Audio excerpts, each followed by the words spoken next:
সাধুত্বে পরিণত হয়ে গোবিন্দ চরণে বিলীন হয়ে যায়।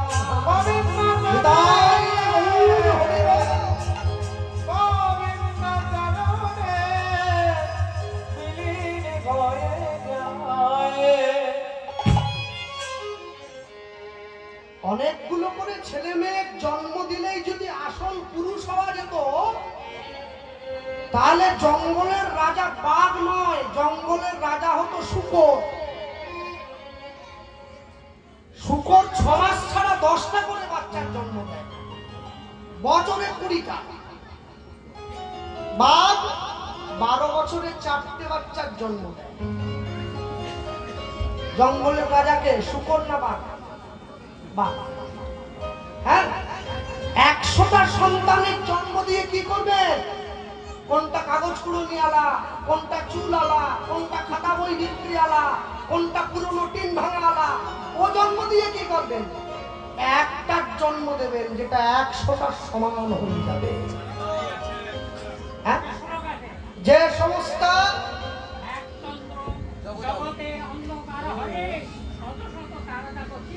কি করিতে পারে, ঠিক ছেলের মতো ছেলে হয়। হ্যাঁ, মনে রাখবেন, যে সমস্ত মায়েরা দাঁড়িয়ে আছেন, একটু ভেতরের দিকে ঢুকে আসুন, আসুন না। হ্যাঁ, আসুন। আমি দেখতে খারাপ করে ভিতরে আসুন। 3টে ঘন্টা সহ্য করুন না। মা বলছে গোপাল তো গোপাল। আসুন, আমি নেপাল থেকে আসিনি, পশ্চিম বাংলা করতে গেছি। বলে আসুন। হ্যাঁ, বলে আসুন। আরে ভয় নেই, উঠে চলে গেলে বলবো নি কেন যাচ্ছে। আসুন, হরিনামের সময় আসতে ঢুকতে চাই না, সমস্যা আছে বুঝলেন, উঠে গেলে আবার ধরে দিন। হ্যাঁ, বাবাদের নিয়ে ভয় নেই, এরা দাঁড়িয়ে থাকবে 3 ঘন্টা দাঁড়িয়েই থাকবে। মায়েদের নিয়ে ভয়। বাবারা একা যায়, আবার একা এসে বসে, মায়েরা তো একা যায়নি, এই উঠে যাচ্ছে পাশের টাকে, নিজেও গেল, যা হচ্ছিল তারও মাথা খেলো। আপনি যাচ্ছেন যান না, ওকে টানছেন, শুধু দল ভাবি করে, শুধু দল ভাবি। হ্যাঁ, যাই হোক, একটু আগের দিকে এগিয়ে গিয়ে আসুন। যারা বসে আছেন আগের দিকে এগিয়ে গিয়ে দাঁড়িয়ে আছেন, মায়ের বসার জায়গাটা করে দেন। হ্যাঁ, যদি হয় সুজন, তেঁতুল পাতায় 9 জন, আর যদি হয় দুর্যোধন, তাহলে কচু পাতায় 1 জন। তাও তুলতে চাইনি, তাও বলে আমার আরো চাই, আমার আরো চাই, আমার আরো চাই। একটু এগিয়ে এগিয়ে আসুন। হ্যাঁ, সুদামা গোবিন্দের বদনে দিল। হ্যাঁ, ভক্ত দেয় ভগবানের বদনে, ভগবান দিল ভক্তের বদনে। শিক্ষা শেষ করে 64 দিনে 2 বন্ধু 64 বিদ্যায় পারদর্শী হলো। এই 64 বিদ্যায় পারদর্শী হয়ে ভগবান ফিরে গেল নিজের ঘরে, সুদামা ফিরে গেল নিজের ঘরে। কিন্তু যাওয়ার সময় ভগবান নিজে একটা পত্র লিখে সুদামার পুঁথির মধ্যে ঢুকিয়ে দিল, বন্ধু, জীবনে যদি কোনোদিন বিপদে পড়ে আমাকে তোমার প্রয়োজন হয়, তুমি একবার শুধু আমাকে স্মরণ করবে, আমি তোমার সকল বিপদ থেকে তোমাকে মুক্তি দান করব। শুধু আমার ঘরে ফিরে এসেছে, পুটুলি টুলিগুলো ভালো করে মুড়ে, পড়াশোনা তো শেষ, একবারে শিখেতে তুলে রেখে দিচ্ছে। এবার যত দিন যাচ্ছে তত গরিব হয়ে যাচ্ছে, তত গরিব হয়ে যাচ্ছে, তত গরিব হয়ে যাচ্ছে। আমি অনেক অনেক গ্রামে গিয়ে দেখেছি, হরিনাম গাইতে গিয়ে সেই গ্রামের মায়েরা বলে, আমাদের গ্রামে একটা কালী মন্দির আছে গোপালবাবু, জানেন তো, প্রতি বছর কালী পুজোর সময় গ্রামের মায়েরা কালী পুজোর মা কালীর ঘরে পড়ে। আছে না, এর অনেক গ্রামে আছে, মা কালী ঘর করছে, অনেক গ্রামে আছে মা মনসা ঘর করে, অনেক গ্রামে আছে মা শীতলা ভর করে। আচ্ছা, আজ পর্যন্ত আপনাদের চোখে এমন কোনো মানুষ পড়েছে কি, এমন কোনো বাড়ির মা বোনেরা পড়েছে যাকে রাধা গোবিন্দ ভর করেছে? কেন করবেন? নিতাই গৌর, অদ্বৈত আচার্য, কেউ নয়। কেন জানেন? মনে রাখবেন, সব দোকানে কি আর সোনা পাওয়া যায়? সোনার দোকানে খদ্দের কম হয়, যেটুকু হয় সলিড খদ্দের হয়। মুদিখানার দোকানে অনেক খদ্দের, হ্যাঁ, 50 ডাল দাও, 50 তেল দাও, 50 নুন দাও। কষ্ট না করলে কি কৃষ্ণ পাওয়া যায়? কোনোদিন পাওয়া যায় না। আমার বাবা বলতেন, তুই তো ভগবানকে ভালোবাসিস, তুই তো ভগবান ভালোবাসিস, কোনোদিন বিচার করে দেখেছিস? তুই ভগবানকে ভালোবাসিস, কিন্তু ভগবান তোকে ভালোবাসে তো? ভগবান তোকে যেন ভালোবাসে সেই কর্মটা করবে বাবা। একতরফা ভালোবেসে যাচ্ছিস, এ তো ভালোবাসা হবে না। কি ভালোবাসা? ভালোবাসো শুধুই তাকে, ভালোবাসায় ভালোবাসা দিয়া বেঁধে যে রাখে, তবেই ভালোবাসা সফল হয়। ভক্তমণ্ডলী মায়েরা, সুদামা ঘরে ফিরে এসছে। আরো দিন যায়, আরো মাস যায়, আরো বছর যায়, আস্তে আস্তে করে সুদামা যৌবনে পা দিল। ওইদিকে গোবিন্দ দ্বারকার রাজা হয়ে গিয়েছে, আর সুদামা যৌবনে পা দিয়ে বিবাহ করে বাড়িতে স্ত্রী নিয়ে এলো। সুদামার স্ত্রীকে সুশীলা দেবী। তাহলে স্বামী যদি কৃষ্ণ ভক্ত হয়, তার স্ত্রীও কৃষ্ণ ভক্ত। সুদামা ভিক্ষায় যায়, ভিক্ষা করে যা পায় তাই দিয়ে গোবিন্দ সেবা দেয়। আমি বলি, যারা প্রকৃত সাধু হয়েছে, গেরুয়া পোশাক পরে, বড় দাড়ি, বড় জটা, সংসার করেনি, প্রকৃত সাধু কোনোদিন 5 বাড়ির বেশি ভিক্ষে করে না, পাক আর না পাক। যে প্রকৃত ব্রহ্মচারী হয়েছে, মঠে মন্দিরে থাকে, দৌড় কৌপিন বহির্বাস করে, সংসার নেই, প্রকৃত ব্রহ্মচারী কোনোদিন 11টা বাড়ির বেশি ভিক্ষে করে না, পাক আর না পাক।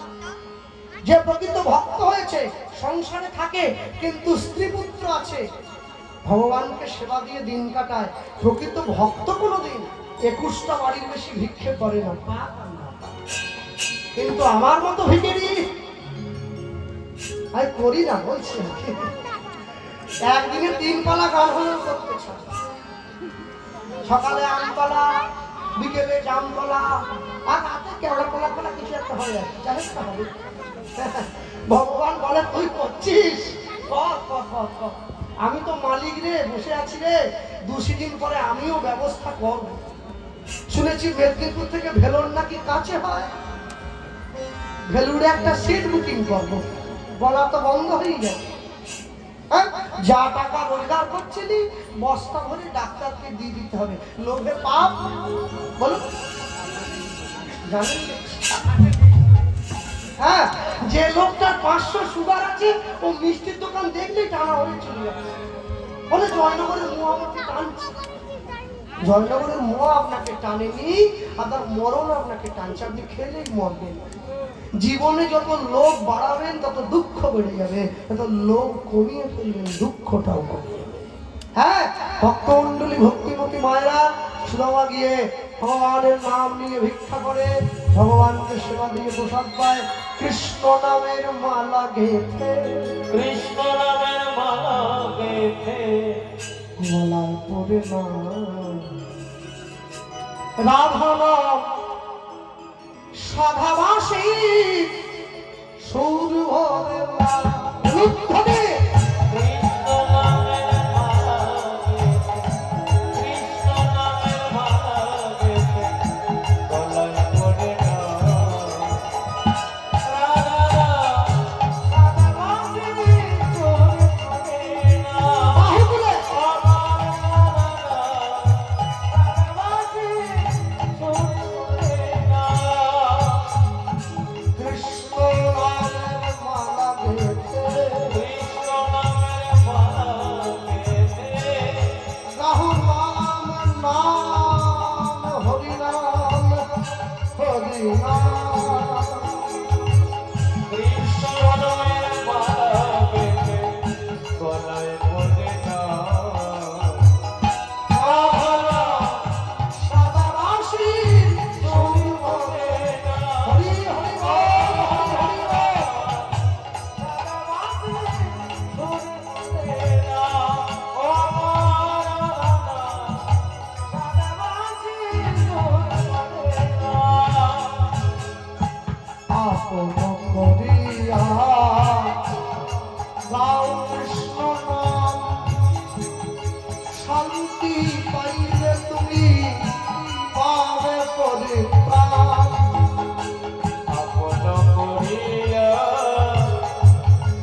তোমার মানব জনম ধন্য হইলে যাই রে ব্রজধাম।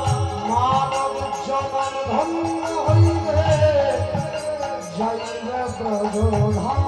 তোমার মানব জনম ধন্য হইলে যাই রে ব্রজধাম। প্রাণ ভরে নাম গাও, নাম গাও, নাম গাও। রাধা রাধা রাধি তোরি করে না। হরি নাম করো ভাই, হরি নাম করো ভাই,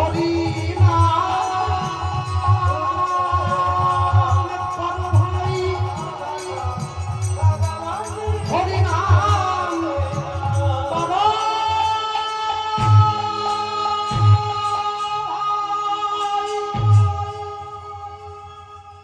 মানুষের চর্চায় লাগিয়েছে।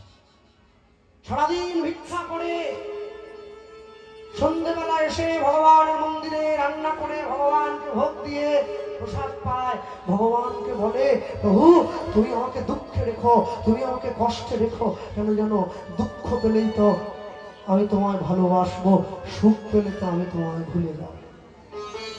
দুঃখ দেবে, কষ্ট দেবে, দুঃখ তুমি আমায় দাও, দুঃখে আমি বড় খুশি, সুখ তুমি তারে দাও যারে আমি বড্ড ভালোবাসি। কিন্তু কংস রাজ্যে কৃষ্ণ নাম করা বড় দায়, করা বড় দায়। যে কৃষ্ণ নাম গাহিবে তার প্রাণ যাইবে রানীর আজ্ঞা, তার প্রাণ যাইবে রানীর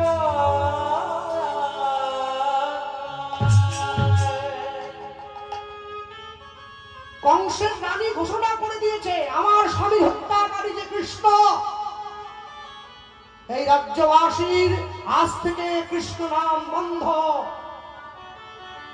কেউ যদি ভুলক্রম কৃষ্ণ নাম করে, যদি আমি জানতে পারি, তার বরদান যাবে। আচ্ছা, মদের নেশা, বিড়ির নেশা ধরলে কাউকে ছাড়ে, কৃষ্ণ প্রেমের নেশা কাউকে যদি একবার ধরে, কেউ কি তাকে আটকে রাখতে পারে? পারে না। তা যদি হতো, তাহলে জগাই মাধায়ের মতো মাতাল কোনোদিন কৃষ্ণ ভক্ত হয়ে যেত না। রঘুনাথ দাসের মতো জমিদার কোনোদিন সর্বস্ব ছেড়ে দিয়ে গৌরের চরণে গিয়ে পড়তো না। রামচন্দ্র কবিরাজের মতো পণ্ডিত ব্যক্তি কোনোদিনও ফুলশয্যার রাত্রিতে নিজের স্ত্রীকে ছেড়ে দিয়ে গোবিন্দ চরণে গিয়ে লুটিয়ে পড়তো না। যে মায়েরা বসে আছেন, দাঁড়িয়ে আছেন, আমার কথায় কেউ কষ্ট পাবেন না, মনে রাখবেন, আপনারা চাইলেই ডাক্তার, ইঞ্জিনিয়ার, উকিল, ব্যারিস্টার ছেলে মেয়ের জন্ম দিতে পারেন, কিন্তু চাইলেই ভক্ত বৈষ্ণব সন্তানের জন্ম দিতে পারবেন না। পারবেন না। ভক্ত হওয়া যায় না, হয়ে জন্মাতে হয়। ভক্ত হওয়া বড় শক্ত। পণ্ডিত রয়েছে বসে, গাছের ফল গাছে রয়েছে, বৃন্ত পড়েছে বসে। অনেক অনেক বাড়িতে গেলে হরিনামের জন্য, আমি কদিন আগে আসামে ছিলাম কীর্তনে, অনেক অনেক বাড়িতে গিয়ে আমি শুনি মায়েরা আমাকে বলে, কৃষ্ণবাবু আপনি হরিনাম করেন, এটা যেমন আপনার একটা প্রতিভা, আমার ছেলে, আমার মেয়ে ক্লাসে ফার্স্ট বয়, এটা ওর প্রতিভা। হরিনামের সঙ্গে ফার্স্ট হওয়া তুমি এক করে দিলে। আমি হাসি, কিছু বলি না। কেন জানেন? আমরা স্বল্প বুদ্ধি সম্পন্ন জীব তো, আমরা এতে খুশি হই, এতে আনন্দ পাই। ঠিক আছে, আনন্দ থাকে। আমার ছেলে বড় কোম্পানির সফটওয়্যার ইঞ্জিনিয়ার, 2 লাখ টাকা বেতন পায়। আপনি রোজগার করেন কত? হরিনাম করেন। হ্যালো, ওর হাপও দেখেছেন তো? ইংরেজিতে কথা বলে আমার ছেলে। আপনি পারবেন? আমার ছেলে অনেক দূর লেখাপড়া করেছে, MBA করেছে, BBA করেছে। আপনি পারেন? কোনো কোনো বাড়ির মায়েরা বলে আমার মেয়ে কোন কি বলবো, খেলাধুলায় ফার্স্ট, সাঁতার কাটায় ফার্স্ট, দেখাশোনায় ফার্স্ট, স্কুলে লেখাপড়ায় ফার্স্ট। শুধু তাই কি, একসঙ্গে বসে একসঙ্গে বসে একবারে 10টা ডিম সিদ্ধ আমার মেয়ে টকটক করে খেয়ে ফেলে। হ্যাঁ, আপনি পারবেন? আমি বললাম না, আমি পারবো না। প্রতিভা দেখেছে, একে প্রতিভা বলা। আজ পর্যন্ত কোনো মায়েদেরকে বলতে শুনলাম না আমার ছেলে আমার মেয়ে ভগবানের জন্য চোখের জল ফেলে। আমার ছেলেটা আমার মেয়েটা স্কুল কলেজে যাওয়ার সময় তিলক সেবা করে যায়, শুনি না। আমার ছেলে মেয়ে প্রসাদ না পেলে কান্নাকাটি করে, এটা বলতে শুনি না। আর ছেলে মেয়ে নিজের থেকে আমাদের বলেছে গুরু দীক্ষা নেব, চলো তো, শুনি না। শুধু জড়জাগতিক চাওয়া নিয়ে বড় ব্যস্ত আমরা, খুব ব্যস্ত। হ্যাঁ, আমার গুরুদেব নবদ্বীপ, আমার গুরুদেবের 1 লক্ষ শিষ্য আছে, 1 লক্ষ শিষ্য।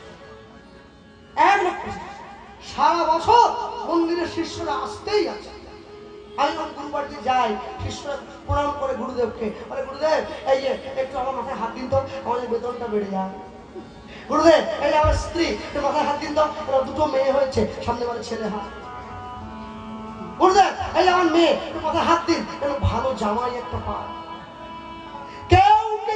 কোনো শিষ্য সকলে চলে গেল, আমাকে ডেকে গুরুদেব বলছে, আচ্ছা এতজন যে আমার কাছে এত কিছু চাইলো, হ্যাঁ কৃষ্ণ, কেউ কি চাইলো গুরুদেব একটু আশীর্বাদ করুন তো, যেন শেষের দিনে বৃন্দাবনে বাস হয়? কেউ কি চাইলো গুরুদেব আশীর্বাদ করুন তো, যেন নিজের ঘরে নিতাই গৌরকে বসাতে পারে? কেউ কি চাইলো গুরুদেব আশীর্বাদ করুন সারা জীবন যেন রাধা গোবিন্দের সেবাটা করতে পারে? কেউ চায় না, কেউ চায় না গো। দুপুর বেলায় ফুলকপি খেলে বিকেল বেলা কিসের ঢেকুর উঠবে বলুন? ফুলকপি, যে ঢেকুর যেটা খেয়েছেন তার ঢেকুরই তো উঠবে নাকি? দুপুরে ফুলকপি খেলে বিকেলে ফুলকপির ঢেকুর। দুপুরে যদি সজনে ডাঁটা খান, বিকেলে ডাঁটার ঢেকুর উঠবে। যৌবনকালে হরিনাম আশ্রয় করলে বুড়ো বয়সে হরিনামের ঢেকুর উঠবে। না চাইতে উঠে আসে। আর যৌবনকালে কোথা ছেলে, কোথা মেয়ে, কোথা বাড়ি, কোথা টাকা, কোথা যত করবেন, বুড়ো হয়ে মরতে চলে যাবেন, ওই ঢেকুরি উঠবে। কোথা ছেলে, কোথা মেয়ে, কোথা নাতি। নাতনি এসে ঘাট ধরে বের করে দিচ্ছে, তবু ঠাকুমা বলতেছে আমার নাতনি ভালো থাক। যৌবনকালে নাতনি খেয়েছে, বুড়ো বয়সে নাতনির ঢেকুর উঠতেছে। কিছু করার নেই। ভাবছো বসে চলবে কিসে? তুমি ভাববা কে? তোমার ভাবনা যিনি ভাবছেন তুমি ভাবো তাকে। আমরা ভাবি না তো 24 ঘন্টা সময়ের মধ্যে 24টা সেকেন্ড তার চরণে দিতে পারলে সে তো আমার হয়ে যায়। ছাগলের দোকানে একটা ছাগলের গলা কাটা হচ্ছে, আরেকটা ছাগলকে খোঁটাতে বেঁধে রাখা হয়েছে, একটু পরে ওরও গলাটা কাটা হবে। এই মাংসটা বিক্রি হয়ে গেলেই ওকেও কাটবে, কিন্তু ওই ছাগলটা নিশ্চিন্তে কাঁঠাল পাতা চেবাচ্ছে, আমার এখন অনেক সময় আছে। একটা লোক মরে গেছে, ওকে 4 জনে শ্মশানে পোড়াচ্ছে, ওকে চিতাতে তুলে দিয়ে 4 জনে গোল টেবিল করে বসে চানাচুর দিয়ে মদ খাচ্ছে। মানুষ ভুলে গেছে একদিনকে আমাদেরকেও চিতায় উঠে যেতে হবে, আমাদেরও সময় শেষ হয়ে যাবে। হ্যাঁ, মনে রাখো, একটু ভেবে চলো। ভেবেছো যা মনে এই ত্রিভুবনে, তুমি যেটা করে গেলে কেউ জানে না, কেউ জানে না। তুমি যেটা করে গেলে আসিয়া হেথায় চিত্রগুপ্ত লিখছে দেখো নিজের খাতায় নিজের খাতায় বড় সাবধানে বড় সাবধানে